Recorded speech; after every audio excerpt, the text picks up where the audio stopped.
The variant that is devastating India is now in Ontario. The people are actually dying on the streets. There is no transportation, no ambulance. Dozens of cases of the new variant are now confirmed in our province, a day after Canada announced its ban on flights from India and Pakistan. Plus, we are seeing younger and younger people get ill and become critically ill. Younger people could soon be able to get the AstraZeneca vaccine after the country's Vaccine Advisory Committee lowered the age of recommendation to 30. And that's my opinion, a necessity to get every pregnant women vaccinated. Those who are pregnant are now eligible to book a vaccine appointment in Ontario after new data suggests pregnant women have an increased risk of severe illness if they catch the virus. Good evening, I'm Kelda Yoon. The province is confirming tonight 36 cases of the COVID-19 variant first identified in India. All of the cases are linked to international travel. Now, this comes a day after Canada announced a ban on flights from India and Pakistan in an attempt to keep this variant that's been devastating the region from taking hold here. Our Lorenda Redekop has more. Passengers returning on a flight from Delhi say the situation there now is horrific. I'm getting a lot of requests from friends asking for if someone has oxygen cylinders, so it's really bad. Crematoriums struggle to keep up. Volunteers are helping with funerals. Doctors say patients are being turned away from hospitals because there's no space. People are actually dying on the streets. There is no transportation, no ambulance. Gautam Chadha approves of the Canadian government cancelling flights. Yeah, I was scared. My parents were scared. They actually quarantined me 7 days before coming to Canada because of the rising cases in India. It's not clear what the ban means for Canadians still there. Non-direct flights will still be allowed. I don't want other people to stay there for a longer time who want to come over here, so they should reopen it soon. The provincial government is calling for even tighter travel measures, a ban on flights from any hotspot countries with variants. These variants, can't swim across the Atlantic. They are being carried here through people on airplanes. But the B1617 variant is already in Canada. Public Health Ontario says all 36 cases in this province are connected to international travel. Dr. Isaac Bogosh says the travel ban will help. He recommends also doing more to protect workers and hotspot communities, plus ramping up vaccinations. That's as experts continue to learn more about this latest version, still only called a variant of interest, not concern, but also called a double variant. Just because it says double variant, it doesn't mean that it's twice as contagious or twice as deadly. He says it's likely more transmissible, possibly also more deadly, like the B117 variant first seen in the UK. The federal government says completely shutting down the airport is not an option. The public safety minister says Canada will require travellers flying from India through another country to have a negative COVID test at their stopover before they're allowed to continue on to Canada. Lorenda Redekop, CBC News, Toronto. Taking a look at the COVID-19 situation facing Ontario tonight, 4,500 new infections were reported today, with 818 people in intensive care, another record high. Many hospitals in the GTA continue to be overwhelmed, having to move patients to less crowded facilities, some being transferred more than 4 hours away. Our Queen's Park reporter Mike Crawley has the latest on the situation. This is an intensive care unit inside a bus, a specially equipped ambulance staffed by critical care paramedics from Orange. It's rolling down the 401 toward Kingston, taking the critically ill patients that Toronto area hospitals cannot handle because their ICUs are swamped. And it is very important that everybody understand what is happening within the walls of these hospitals. Today alone, 26 critically ill patients are being transferred around Ontario because ICUs are full. The bulk are coming from Scarborough and Brampton. Hospitals as far away as Ottawa, Windsor, Owen Sound and Brockville are taking patients in. We are deep into wave 3, and we're so worried we're going to hit what happened to New York or Italy now, over a year into this pandemic, when we knew what should have been done a year ago. There's really no excuse for this. We are seeing younger and younger people get ill and become critically ill. Since we last spoke to Dr. Andrew Healy on Tuesday, there's been no sign the surge of COVID patients in Brampton is slowing. I think our numbers continue to rise on a day-by-day basis, and today was another large number. I think we are preparing for things continuing to get worse. Already this month, more than 700 patients around Ontario have had to be transferred from ICUs that are full. That's nearly triple the number in the entire month of March. I'm humbled by our staff in the emergency departments, in the critical care units, in the respirology wards, in the COVID wards. The contributions that they bring to the table, we will never be able to thank them enough for that. And we're going to continue to ask more of them every day.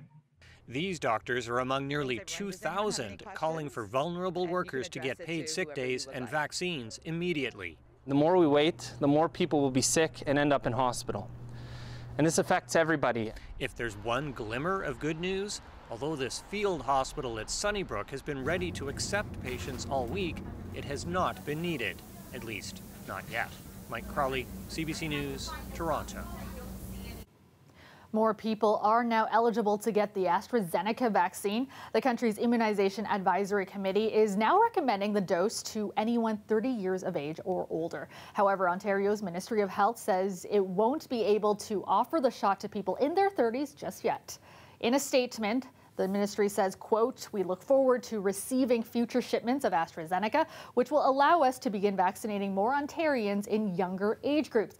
With approximately 337,000 doses remaining and future shipments not expected until May, we will continue to administer AstraZeneca to individuals 40 and over in pharmacies and primary care settings until we receive additional supply." Meanwhile, Ontario has confirmed 2 cases of an extremely rare blood clot linked to the AstraZeneca vaccine. Both people are men in their 60s who had received their first dose of AstraZeneca. Both have received treatment. One is recovering at home, the other in hospital. Medical experts say serious reactions to the vaccine are extremely rare.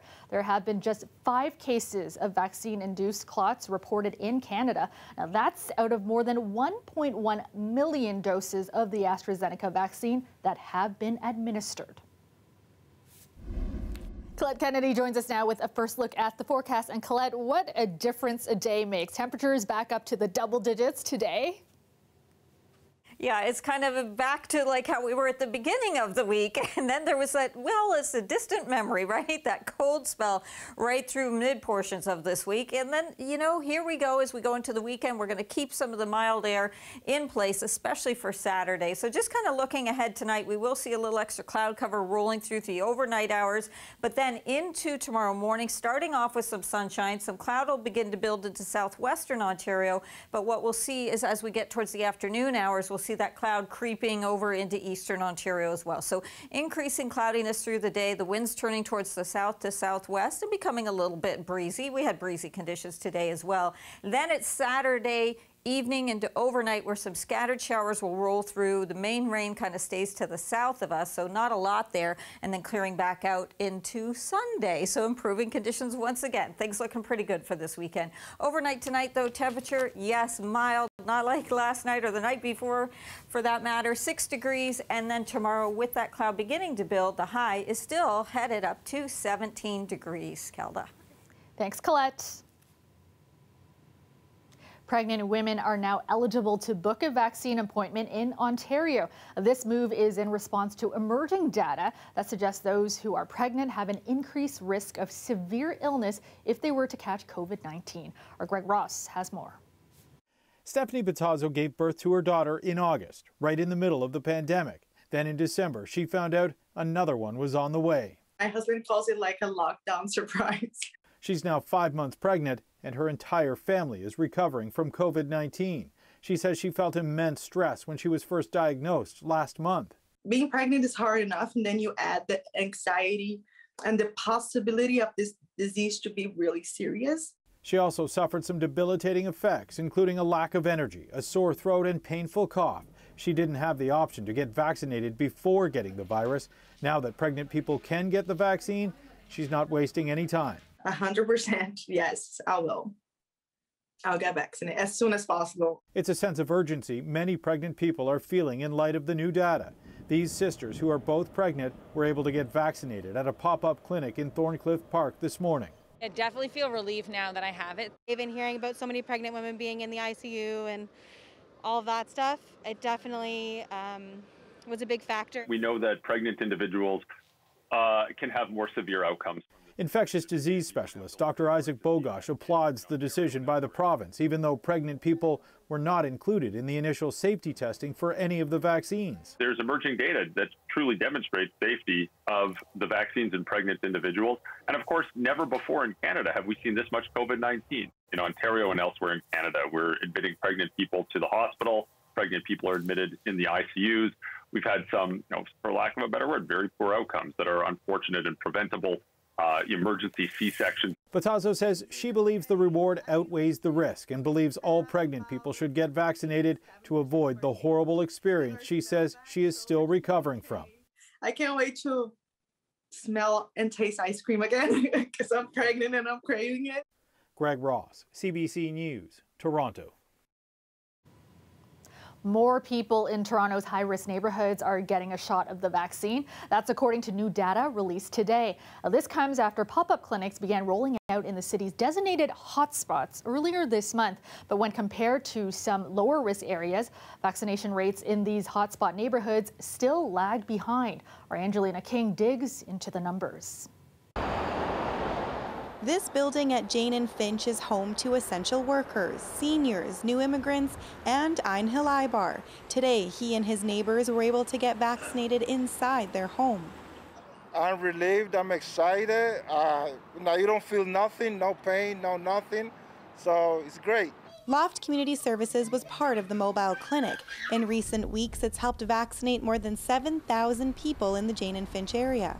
Doing vaccinations in a hotspot community like this has a much greater impact than in lower affected areas. So you prevent more COVID infections by doing this.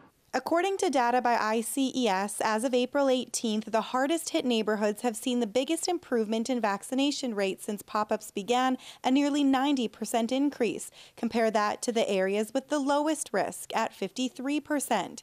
But hotspots still haven't caught up with other areas quite yet. A quarter of people living in the neighborhoods with the lowest risk have been vaccinated, compared to 20% of those in the highest risk areas. I think we still have some work to do. There have been a lot of pop-up clinics, happening this week, and so there's always a bit of a delay in what we're able to report. And so by next week, we'll see hopefully an even better trend. In Jane and Finch, 7% of residents had one vaccine dose before pop-ups rolled out, according to ICES. That's since increased by 183%. Across the city in Thorncliffe Park, the rate doubling. And in nearby Flemington Park, a 72% increase. It's about bringing access to people who need it most. Jen Quinlan runs pop-ups in Thorncliffe and Flemington. She says in the first week, more than 4,000 people got their shots. But since then, things have slowed down due to lack of supply, and they've had to turn people away. It was actually challenging to manage, the low supply that week, given all the expectations people had. Health workers say to keep that momentum going and protect those most at risk, hotspot areas need more vaccines. Earlier this week, the city said it will be tripling the supply to 13 of the hardest hit areas. Angelina King, CBC News, Toronto. Peel Public Health has ordered its first closures of some businesses because of COVID-19 outbreaks under the Section 22 order. The businesses will be made public tomorrow at noon. In Peel and Toronto, any business with 5 or more cases traced to the workplace over the previous 2 weeks must be closed for 10 days, with workers required to self-isolate.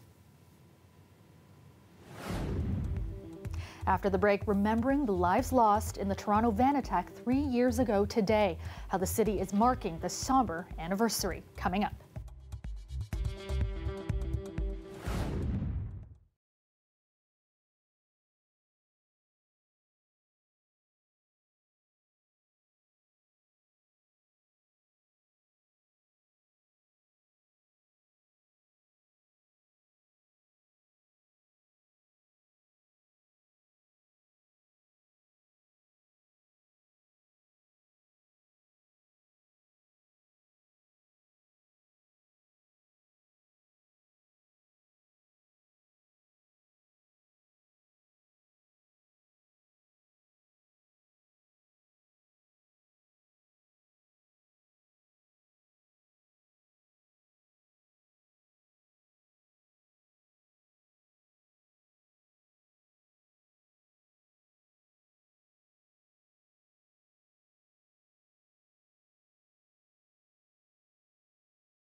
Welcome back. The City of Toronto is marking the 3rd anniversary of the Yonge Street van attack, holding a virtual ceremony to honor the victims. Our entire city was rocked and saddened by the heinous act of violence that took place right in the heart of North York. There was a terrible loss of life that day. There were life-changing injuries, and there was a loss of innocence for our city. All of that happened 3 years ago, but the passage of time has not dulled the searing impact of that terrible tragedy. 3 years ago, Alec Manassian deliberately drove a rental van down a Yonge Street sidewalk in the city's north end. 10 people were killed that day, including 8 women. Manassian also injured more than a dozen people in the attack. He was found guilty of 10 counts of first-degree murder and 16 counts of attempted murder. The Toronto sign was dimmed tonight in honor of the victims. Peel Regional Police responded to 20,000 incidents of family and intimate partner violence last year. Stats also show about half of all homicides in the region are domestic related. In order to curb these disturbing figures, the service is teaming up with community agencies in what they are calling a radical experiment. Philip Lee Shannock explains. In a Peel promotional video, Catherine Colback describes escaping an abusive relationship. I spent so much time suffering in silence at the hands of this man, being choked up against the wall while holding my baby, punched while I was nursing her. If I left, he would kill me. After a number of recent high-profile murders and murder-suicides, including Sharanjit Kaur and Darian Haley Henderson-Bellman, Peel police admitted that they'd failed these women and made preventing intimate partner violence a critical priority. This week, Peel Police launched a specialized intimate partner violence unit located not within a police station, but inside the Safe Centre of Peel with other community organizations. With 48 specialized staff, including Colback, who fled an abusive relationship in 1993. Now I'm an officer in the intimate partner violence unit, responding to domestic violence calls. Those perspectives and that lived experience really translates into advocacy and passion in making a difference in people's lives. From a victim's perspective, speaking to someone like that can make a big difference. It is transformative, it impacts, it shapes, it shifts the level of confidence in the survivor, that you're speaking to somebody who actually understands and isn't going to judge you. Peel Regional Police is the largest service in Canada to try this model, and this expert, who's working on a national action plan to prevent gender-based violence, says this kind of crime is vastly underreported. Some of the reports from survivors include a fear of speaking to police, a fear of losing their children, a fear of not being understood. So there are many barriers to reporting. And she's hopeful this more integrated, community-based approach away from the police will help save the lives of more women and girls. Philip Lee Shannock, CBC News, Toronto. Left center field, it is gone! Just one Toronto sports team in action tonight. The Jays taking on the Tampa Bay Rays in Game 1 of their 3-game series. The Jays came out swinging, scoring 4 runs in the first inning. The Rays would come within 1, scoring 3 runs in the bottom of the 5th, but that's as close as they would get. Jays win Game 1, 5-3. With 5 good innings, picks up his 4th win. He becomes the first. Mainly clear tonight with some cloudy periods overnight. Temperatures much milder than last night, currently 13 degrees downtown. Let's go back to Colette now with a look at your extended forecast. And Colette, a nice way to end the week, you know, forgetting that blip in the middle when we woke up with all that snow. Yeah, let's just pretend it wasn't there. You can't see it, right? Melted very quickly, of course, in Toronto. And then today we get 17 degrees and even up to 18 actually at one point. So just some incredible conditions. And, you know, it stays mild. There's some gentler ups and downs as we go through the weekend. And then wait till you see what happens next week with some of the spikes again. So yes, it stays mild.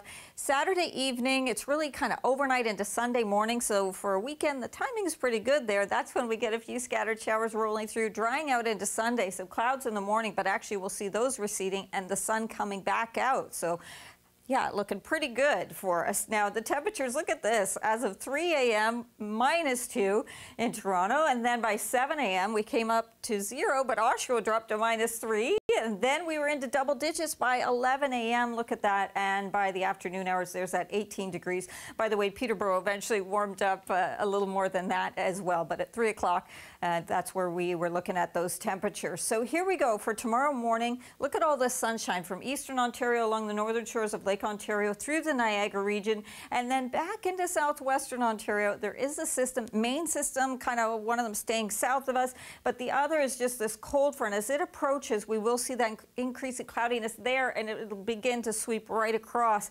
into the Ottawa Valley. But some showers, hey, pretty much late day, so you stay dry through most of the day. There could be the odd outlier of a sprinkle into southwestern Ontario, but it kind of dries as this front passes through. Just some scattered showers overnight. Now we're at Sunday, 9 a.m., still a little bit wet from Kingston over towards Brockville, Cornwall region and up towards Ottawa, but then we clear again, so the sun comes back out. So this is the kind of cycle we're going into, but gentler behind that cold front in terms of the temperature drop into Sunday.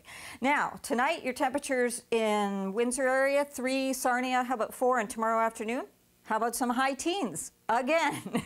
And this is a milder night overnight tonight around the Golden Horseshoe, 5 to 7 degrees for lows. And tomorrow afternoon with that southerly flow, look at, okay, maybe a little cooler Oshawa as it comes off the lake there. But that's the cool down behind the cold front. Not a big deal. Still 12 degrees on Sunday, 11 Monday. And then, yes, you're seeing this. This is what I alluded to as we get towards mid next week. We could see 20 degrees plus coming back at us, Kelda. That sounds good to me. Thanks so much, Colette. The weather is brought to you by Trane, the most reliable heating and cooling brand. We test, so it runs. It's hard to stop a train.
Well, there comes a time for every NBA rookie to officially be initiated, which usually means doing something for their veteran teammates, no questions asked. For the Toronto Raptors, it means taking part in karaoke. Ready? Let's go. Hit it, Paulie. Popcorn. Turn it up. Wait, when do you go in? I don't know. Wait, when do you go in? Is it now? I hopped off the plane at LAX with the dream in my car. Welcome to the land of favorite success. Safe to say they're better at shooting hoops than shooting for a high note. But rookies Malachi Flynn and Freddie Gillespie were great sports, singing along and at times even dancing to the pop hit while the rest of the team egged them on. And it's become a tradition for the Raps, and hey, it looks like a ton of fun. They got into it at the end. And that's our show for you tonight and for the week. Thank you so much for watching. Maribel Tarouk has your next local newscast tomorrow at 6. I will see you back here on Monday. Have a great weekend, everyone.